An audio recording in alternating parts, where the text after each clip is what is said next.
Hello' student, আজিৰ এই ভিডিঅ'টোত আমি বজ্ৰগুণন পদ্ধতি কি এইটো শিকিম আৰু ইয়াৰ সহায়ত সমাধান কৰিম। চ' ইয়াতে আমি ইয়াত দুটা সমীকৰণ লৈছো। এটা সমীকৰণ কি a1x plus b1y plus c1 equal 0। এইটো 1 নং সমীকৰণ। ঠিক তেনেকে ইয়াত কি আছে চোৱা, a2x plus b2y plus c2 equal 0। এইটো 2 নং। এতিয়া এই দুটাত আমি বজ্ৰগুণন পদ্ধতি ব্যৱহাৰ কৰিলে কেনেকৈ কৰিব লাগিব সেইটো চোৱা। এতিয়া আমি বজ্ৰগুণন পদ্ধতি হওক, প্ৰতিস্থাপন পদ্ধতি হওক বা অপনয়ন পদ্ধতি হওক, এই প্ৰত্যেকটো পদ্ধতিৰ সহায়ত আমি কি কৰো, এক্স আৰু ৱাইৰ মান উলিয়াও। গতিকে এইটোৰ সহায়ত আমি কি কৰিম, এক্স আৰু ৱাইৰ মান উলিয়াম। গতিকে কি কৰিম চোৱা, এতিয়া প্ৰথমতে আমি কেনেকৈ ব্যৱহাৰ কৰিব লাগে সেইটো ভালদৰে শিকি লোৱা, তাৰপিছত যিকোনো কুৱেশ্যন সমাধান কৰাৰ কাৰণে সহজ হ'ব। এতিয়া চোৱা, এক্সৰ মান উলিয়াব লাগিব ন। প্ৰথমতে আমি এক্স লিখিম, তাৰপিছত ইয়াত ৱাই আৰু ইয়াত 1 লিখিম। এতিয়া চাওক, প্ৰথমতে এক্সৰ আগত ইয়াতে যে মান লিখিম আমি এইকেইটা লিখিম, b1 b2, ইয়াতে b1, ইয়াতে b2 আৰু ইয়াতে কি লিখিব লাগিব, c1 c2, c1 c2। তাৰপিছত ইয়াতে কি লিখিম আমি এতিয়া, a1 a2 আৰু ইয়াত কি হ'ব, b1 b2। চোৱা ৰিপিট কেনেকৈ হৈছে এইটো বস্তু চোৱা। প্ৰথমতে আমি b1 b2 লিখিছো, এইটো লাইনৰ কেইটা লিখিছো, ইয়াত লিখিলো। তাৰপিছত আমি এইটো লিখিছো, এই দুটা c1 c2। তাৰপিছত এই পিনে আৰু নাম্বাৰ নাই, গতিকে আমি কি কৰিছো, পুনৰ এইটো চাইডত আহিছো। ইয়াত আহি আমি কি লিখিছো, a1 a2 লিখিছো ইয়াত। তাৰপিছত পুনৰ আহিছে b1 b2, এইটো লিখিলো। নেক্সট আমাৰ কাম কি হ'ব চোৱা, ইয়াত আমাৰ যে b1 আছে, ওপৰৰটো আমি তলৰটোৰ লগত পূৰণ আৰু তলৰটো আমি ওপৰৰটোৰ লগত পূৰণ কৰিম। এতিয়া পূৰণ কৰোতে কেনেকৈ লিখিবা চোৱা, ওপৰত x এইটো লিখিলো, তাৰপিছত তলত হ'ব b1 c2 আৰু মাজত সদায় মাইনাছ হ'ব আৰু ইয়াত b2 c1। ঠিক তেনেকে এইটোত কি হ'ব, y ৰ কাৰণে এইটো y c1 a2, c1 a2 আৰু এইটো কি c2 a1। গতিকে ইয়াত লিখিম c2 a1 আৰু পুনৰ কি দিব লাগিব, ইকুৱেল 1 লিখিম। লিখি উঠি আমি কি কৰিম, a1 b2, a1 b2 minus a2 b1। গতিকে ইয়াত লিখিলো a2 b1। যে ইয়াৰ পিছত আমাৰ কুৱেশ্যনটো সমাধান কৰাৰ কাৰণে আমি কি কৰিব লাগিব, সদায় আমি এইটো মনত ৰাখিব লাগিব, এক্সৰ মান উলিয়াবৰ কাৰণে আমি ইয়াত কি কৰিম চোৱা, এক্সৰ মান উলিয়াবৰ কাৰণে আমি তলত থকা এই মানটো এনেকৈ লিখিম, ইকুৱেল, ইকুৱেলত কেৱল আমি কি ল'ম, এই 1 থকা মানটো, 1 a1 b2 minus a2 b1। এইটো হ'ল। আৰু এটা y ৰ কাৰণে আমি কি কৰিম, y ইকুৱেল এইটো লিখিম, c1 a2 minus c2 a1 equal হ'ব আমাৰ 1 ৰ মান কেইটা, a1 b2 minus a2 b1। এইখিনি তোমালোকে প্ৰথমতে মনত ৰাখিব লাগে। তাৰপিছত কুৱেশ্যন কেনেকৈ সমাধান হয়, এইবিলাক কুৱেশ্যন কৰিলে তোমালোকে বুজি পাবা। এতিয়া এইখিনিলৈকে তোমালোকে বুজি পাইছা বুলি মই ধৰি লৈছো। যদি বুজি পোৱা নাই তেতিয়াহ'লে ভিডিঅ'টো আগৰ পৰা আৰু এবাৰ চাই ল'বা। এতিয়া চোৱা, এইটো যে কৰিলো, ইয়াত a1 b1 c1 এনেকৈ যে আছে, এই সমীকৰণটো তেনেকুৱাকৈ লিখি ল'ব লাগিব। এনেকুৱাকৈ লিখিবলৈ হলে আমি কি কৰিম চোৱা, ধৰি লোৱা এইটো সমীকৰণ, এইটোৰ কাৰণে আমাৰ x আছে প্লাছ y আছে, 5টো ইকুৱেল চিনৰ সেইটো চাইডত আছে, গতিকে এইটো আগত লৈ আহিব লাগিব, ইকুৱেল 0। এইটো কৰিলো, 5টো এইটো চাইডত আহিলে কি হ'ব, মাইনাছ হ'ব, গতিকে এইটো হ'ল। ঠিক তেনেকে এইটোৰ কাৰণে কি হ'ব চোৱা, 2x plus 3y minus 4 equal 0। এইটো হ'ল। প্ৰথমতে সমীকৰণটো এনেকৈ বনাই ল'ব লাগিব। এইটো সমীকৰণ বনালো, বনোৱাৰ পিছত চোৱা, এক্সৰ লগত যি সংখ্যা থাকে সেইটো আমাৰ a1 হয়। গতিকে চোৱা, এইটো এক্সৰ লগত কি আছে, একো নাই, মানে কি থাকিব, ইয়াত 1 এটা থাকিব। y ৰ লগতো একো নাই, ইয়াত কি থাকিব, 1 এটা থাকিব। আৰু c1 ৰ মান কিমান হ'ব, ইয়াত মাইনাছ 5। ঠিক তেনেকে চোৱা, এক্সৰ লগত 2 আছে, 2 হ'ব a2 আৰু y ৰ লগত 3 আছে, গতিকে এইটো কি হ'ব, b2 আৰু ইয়াত c2 কিমান হ'ব, মাইনাছ 4। এতিয়া এইটো সমাধান আমি এতিয়া কৰিম। এইটো সমাধান আমি নেক্সট পেজত কৰি আছো চোৱা। আমাৰ কি আছিলে, x প্লাছ y ইকুৱেল 5 আৰু এটা আছিলে 2x প্লাছ 3y ইকুৱেল 4।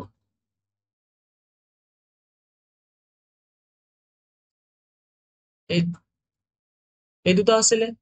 এতিয়া এই দুটা সমাধান কৰোতে আমি প্ৰথমতে কি মনত ৰাখিব লাগিব, যদি ইকুৱেল চিনৰ পিছত সংখ্যা থাকে সেইটো আমি আগত আনি ল'ব লাগিব। এতিয়া এইটো যদি আগত আনি লোৱা কি পাবা x plus y -5 equal 0 আৰু এটা কি পাম 2x plus 3y minus 4 equal 0 এইটো 1 নং সমীকৰণ হল আৰু এইটো 2 নং সমীকৰণ ইয়াত যদি আমি এটা বজ্ৰগণন পদ্ধতি ব্যৱহাৰ কৰো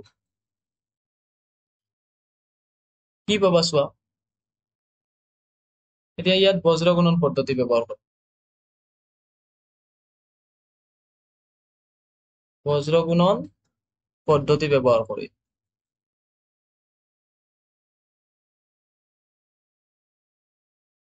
এতিয়া যদি বজ্ৰগুণন পদ্ধতি ব্যৱহাৰ কৰা কি হ'ব চোৱা আমি আগতে x লিখিছিলো y তাৰপিছত ইয়াত 1 এতিয়া প্ৰথমতে আমি কি কৰিছিলো মাজৰ লাইনৰ পৰা নাম্বাৰ লৈছিলো মাজৰ লাইনত b1 b2 থাকে চোৱা y ৰ কাষত কি আছে একো নাই মানে কি আহিব 1 y ৰ কাষত কি আছে 3 আছে গতিকে ইয়াত 3 আহিলে তাৰপিছত এইটোত লাইনত -5 -4 গতিকে ইয়াত কি লিখিব লাগিব -5 -4 তাৰপিছত y ৰ কাৰণে কি হ'ব এতিয়া এই দুটা গুচি গ'লে এইটো আহিব x ৰ আগত কি আছে 1 আৰু ইয়াত তলত 2 হ'ব ঠিক তেনেকৈ এইটো লাইন আহিব ইয়াত এইটোত কিমান পাবা 1 আৰু 3 এতিয়া পূৰণ কৰিলে কি পাম চোৱা ইয়াত x ৰ কাৰণে এই দুটা পূৰণ 1 আৰু -4 ইনটু 1 ইনটু -4 আৰু মাজত মাইনাস আহে তাৰপিছত 3 ইনটু -5 হল তাৰপিছত y ৰ কাৰণে কি হ'ব -5 ইনটু 2 -5 ইনটু 2 আৰু -4 ইনটু 1 হল এইটো লগত ইনটু হৈছে ঠিক এইবাৰ এইটোৰ লগত হ'ব 1 ইনটু 3 আৰু এইটোৰ লগত হলে 2 ইনটু 1 -2 ইনটু 1 হল এতিয়া এইটো লাইনত চোৱা কি পাবা -1 ৰ লগত যদি -4 ইনটু কৰা কি পাবা -4 আৰু চোৱা 3 5 গুণ 15 হ'ব আৰু মাইনাস আছে আৰু বাহিৰতো মাইনাস আছে মাইনাস মাইনাস কি হৈ গ'ল +15 আৰু ওপৰত x ঠিক তেনেকৈ এইটোত কি পাবা চোৱা -10 5 ইনটু 2 কৰিলে 10 আৰু আগত মাইনাস আছে কাৰণে মাইনাস হ'ল এইটো মাইনাস প্লাস হৈ গ'ল গতিকে 4 ইনটু 1 মানে 4 হ'ল আৰু ইয়াত y থাকিলে আৰু এইটোত কি পাবা 3 1 জাৰ 3 মানে 3 গুণ 3 হয় আৰু ইফালে 2 এইটো পালো এইটো লাইনৰ পিছত কি পাবা চোৱা x ৰ মান কি পাম 15 ৰ পৰা যদি 4 যায় তেতিয়া থাকিব ইয়াত 11 y ৰ মান কি পাবা y ইকুৱেল -6 আৰু এইটোত কিমান পাম 1/1 হৈ গ'ল এইটো এতিয়া যদি আমাক x ৰ মান লাগে এতিয়া চোৱা এতিয়া ইয়াত আমি কি পাইছিলো x/11 পাইছো গতিকে ইয়াত কি লিখিম x/11 ইকুৱেল 1 থকাটোৰ মান কি পাইছিলো 1/1 আৰু এটা কি পাইছো y ৰ কাৰণে কি পাইছো y ইকুৱেল -6 গতিকে তলত কি আহিব -6 ইকুৱেল 1/1 এইটো আমি সূত্ৰৰ পৰা পাইছো আমি কি কৰিব লাগে x ৰ মানটো আমি এইটো প্ৰথম এইটোৰ লগত লিখিব লাগে y টো এইটোৰ লগত ল'ব লাগে এইটো আমি ইয়াত লৈ ললো এতিয়া ইয়াত বজ্ৰগুণন কৰি দিয়া x যদি এইটোৰ লগত ইনটু হয় কি পাবা x ইনটু 1 মানে x এ হ'ব 1 ৰ লগত 11 পূৰণ কৰিলে কি পাবা 11 এইটো এটা পালো আৰু y ৰ কাৰণে চোৱা y 1 ৰ লগত পূৰণ কৰিলে y পাবা -6 আৰু 1 ইনটু কৰিলে -6 মানে কি হল আমাৰ x ৰ মান 11 পালো আৰু y ৰ মান -6 পালো আৰু এইটোই হৈছে আমাৰ বজ্ৰগুণন পদ্ধতি ঠিক আছে এতিয়া এনেকৈ তোমালোকে সমাধান কৰিব লাগিব ইয়াৰে কুৱেশ্যন বিলাক চোৱা তলৰ কোনকেইটা ৰৈখিক সমীকৰণৰ জোৰৰ অদ্বিতীয় সমাধান আছে সমাধান নাইবা অসীম সংখ্যক সমাধান আছে যদি অদ্বিতীয় সমাধান আছে এই ক্ষেত্ৰত বজ্ৰগুণন পদ্ধতি ব্যৱহাৰ কৰি সমাধান কৰা এতিয়া ইয়াত কি কৈছে প্ৰথমতে এই সমীকৰণ জোৰৰ আমাৰ সমাধান আছে নে নাই চেক কৰিব লাগিব যদি আছে তেতিয়াহলে সমাধান কৰিব লাগিব এতিয়া চোৱা আমি ইয়াত কি আমাৰ সমাধান আছে নে নাই জানিবলৈ হলে এইকেইটা বস্তু ব্যৱহাৰ কৰিব লাগে যদি আমি a1 a2 not equal b1 b2 পাও তেতিয়া কি হয় আমি এটা অদ্বিতীয় সমাধান পাম আমি কেৱল মাত্ৰ এটা অদ্বিতীয় সমাধান পাম তাৰপিছত অসীম সংখ্যক সমাধান যদি গোটেইকেইটা ইকুৱেল হয় তেতিয়া অসীম সংখ্যক সমাধান হ'ব মানে x ৰ মান 2 হ'ব পাৰে 3 হ'ব পাৰে 4 হ'ব পাৰে এনেকুৱা ওলাব আৰু y ৰ মানো বেলেগ বেলেগ ওলাই থাকিব পাৰে তেনেকুৱা হলে অসীম সংখ্যক সমাধান থাকিব আৰু যদি এনেকুৱা হয় a1 a2 b1 b2 আৰু c1 c2 এনেকুৱা হলে কোনো সমাধান নাথাকে এইকেইটা বস্তু তোমালোকে মনত ৰাখিব লাগিব। এতিয়া ইয়াত কি কৈছে, যদি অদ্বিতীয় সমাধান আছে তেতিয়াহে সমাধান কৰিব দিছে, কাৰণ অদ্বিতীয় সমাধান থাকিলে তোমালোকৰ এই কুৱেশ্যন বিলাক সমাধান হ'ব, বাকী নহব। এতিয়া চোৱা, অদ্বিতীয় সমাধান আছে নে নাই কেনেকৈ চেক কৰিম। প্ৰথমতে আমি এইটো সমীকৰণ লৈছো, এইটোৰ এতিয়া অদ্বিতীয় সমাধান আছে নে নাই চেক কৰিব লাগিব। প্ৰথমতে আমি এই সমীকৰণটো এনেকুৱা কৈ থাকিলে আমি কি কৰিছিলো, আগত আনি লৈছিলো, কিন্তু ইয়াত চোৱা লাষ্টত মানে শেষত আমাৰ কি আছে, 0 আছে, গতিকে এইটো একো কৰিব লগা নাই। ইয়াত আমি ডাইৰেক্ট এতিয়া এইটো হ'ব নে নহয় সেইটো চেক কৰিব লাগে। গতিকে প্ৰথমতে চোৱা, ইয়াত ইয়াত a1 কিমান আছে, x ৰ কাষত যি মান আছে সেইটো হয় 1 হ'ব। আমি এইটো 1 নং সমীকৰণ লিখিম, এইটো 2 নং সমীকৰণ। 1 নং সমীকৰণৰ x ৰ মানটো a1 হ'ব, b1 হ'ব, ইয়াত কিমান হ'ব, b1 পাম -3 আৰু c1 পাম -3। ঠিক তেনেকে ইয়াত a2 কিমান পাম, x ৰ কাষত কি আছে 3 আছে, গতিকে 3 হ'ব। b2 কি পাবা 9 আছে, -9 হ'ব, আৰু c2 কিমান পাম, -2 পাম। এতিয়া এইকেইটা কম্পেয়াৰ কৰি চালে হ'ল, a1 a2 কিমান পাম, ইয়াত চোৱা 1/3 হ'ব, কাৰণ a1 ৰ মান 1 আছে, 1 লিখিম, a2 ৰ মান কিমান আছে 3 আছে, গতিকে ইয়াত 3 লিখিলো। ঠিক তেনেকে চোৱা b1 b2 और -3 আৰু তলত -9, এই মাইনাছ এই মাইনাছ কটা যাব, 3 ৰে যদি 9 কটা কি পাবা 3 1/3।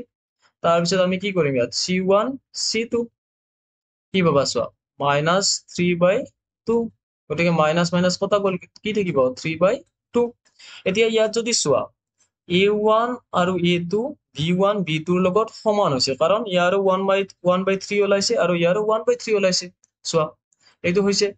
তাৰপিছত c1 c2 কিন্তু ইকুৱেল হোৱা নাই এই দুয়োটাৰ লগত, মানে কি কোনো সমাধান নাই, এইটো হৈছে, এইটো কণ্ডিশ্যন হৈছে নে নাই চোৱা, a1/a2 ৰ মান পাইছা 1/3, b1/b2 ৰ মান পাইছা 1/3, মানে এই দুটা ইকুৱেল হ'ল, কিন্তু c1 c2 কিমান পাইছো আমি 3/2, গতিকে এইটো পালো।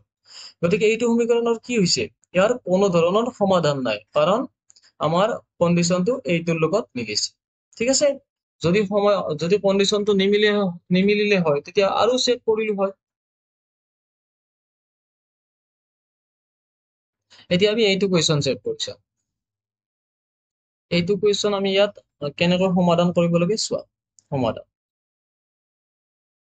প্ৰথমতে আমি ইয়াত কি দিয়া আছে 2x + y = 5, গতিকে এইটো প্ৰথমতে আমি আনি লওঁ 2x + y - 5 = 0, কাৰণ আমাৰ শেষত 0 কৰি ল'ব লাগে, 1 নং সমীকৰণ। আৰু এটা কি আছে ইয়াত 3x + 2y = 8 আছে,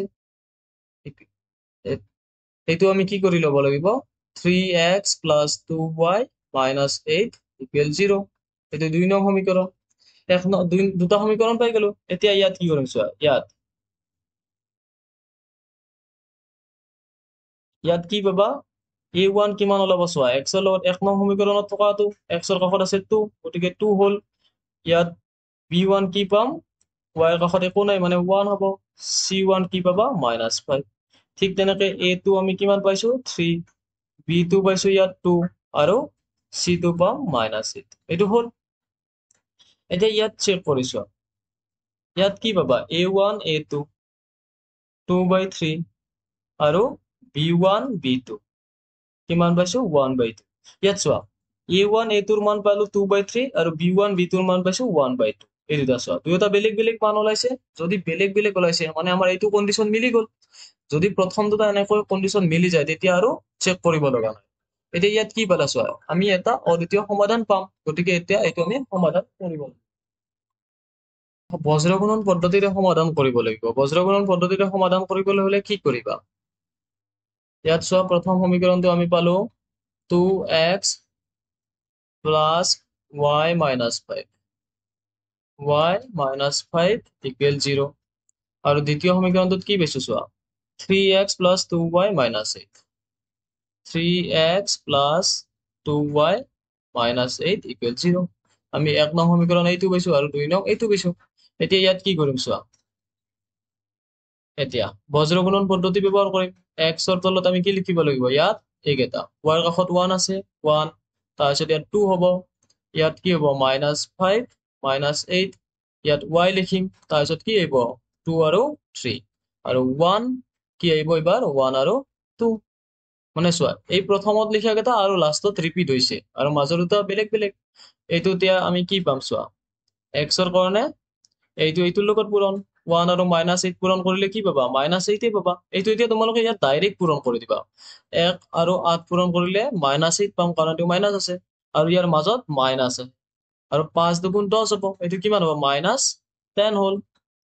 ঠিক তেনেকে এইটোত চোৱা এতিয়া y, এইটো আৰু এইটো পূৰণ কৰিলে কি পাবা, 15, আৰু কিন্তু ইয়াত মাইনাছ আছে, গতিকে -15।